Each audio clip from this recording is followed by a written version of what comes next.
Hi, and welcome back to Heimler's History. We're in Unit 4 of AP World History, and in the last video we talked about how the new maritime technologies allowed sea-based empires to grow. And in this video we're going to talk about who shelled out all the Skrilla to pay for all that exploration. And the answer is states. So why did states sponsor maritime exploration from 1450 to 1750? Well, let's get to it and find out. So let me start by telling you in general why these states sponsored this exploration, and then we're going to look at several European states in particular that did so. In general, we can say that states sponsored exploration for three reasons: gold, God, and glory. First, gold. Now, in order to talk about this, I need to introduce you to the economic system that dominated Europe during this time, namely mercantilism. Without getting into the finer details of this particular economic system, all you really need to know is that a mercantilist saw the world's wealth like a giant pie, which is to say there is only a fixed amount of wealth to be had because they measured wealth in terms of gold. And the thing about pie is, if I'm going to get a bigger piece of the pie, that means that somebody has to get a smaller piece of the pie. And so one of the main reasons these rulers were motivated to expand their empires across the sea is because as they established these trading posts,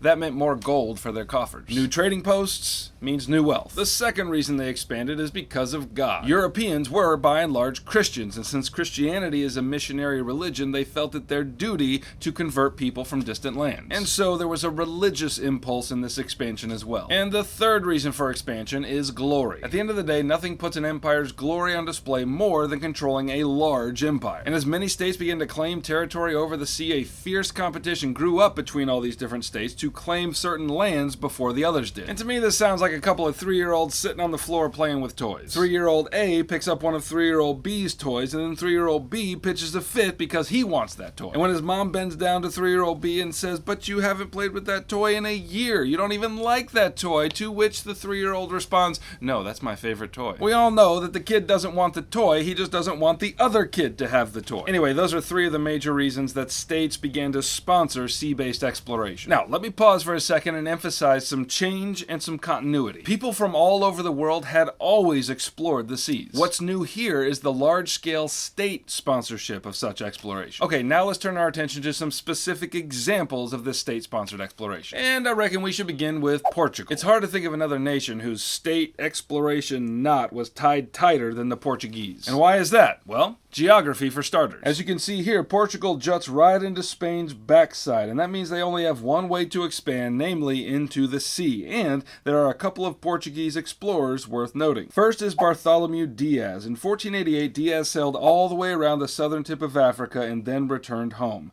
The second is Vasco da Gama. 10 years later, he sailed around the southern tip of Africa and continued all the way to India, and when he landed in India, he claimed that territory as part of Portugal's empire, as one does. Now that was just the beginning. In 1514, Portuguese traders arrived in China, and initially they had very little effect on the Chinese, but after the merchants came the missionaries. There were two sects of Catholic missionaries that made it their aim to convert the Chinese people. The Franciscans worked to convert the mass of Chinese people. The Jesuits worked to convert the elite. Now they did have some success, but mainly the Christians were rejected as barbarians, and therefore their impact was pretty minor overall. But with all these accomplishments under their belts, the Portuguese then turned their attention to empire building. And for them, it wasn't the traditional means of empire building, which is to say, get as much land as possible under your command. Rather, the Portuguese established what's known as the trading post empire. This means that they claimed small amounts of land at strategic locations around the African coast and throughout the Indian Ocean, and their goal was to possess a complete monopoly over the spice trade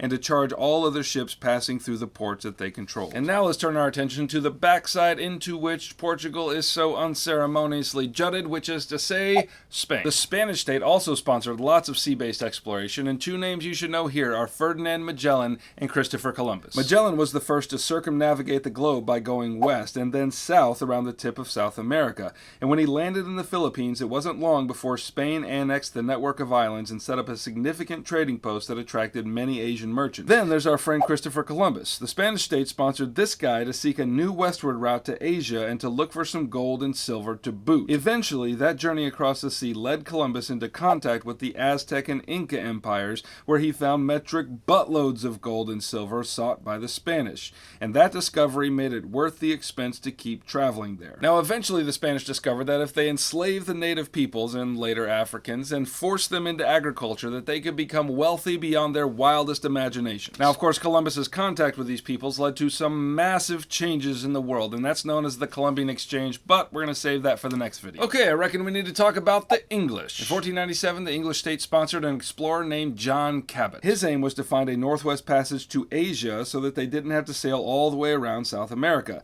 And it turns out he didn't find such a passage, but he went ahead and claimed all the land from Newfoundland down to Chesapeake Bay for the English.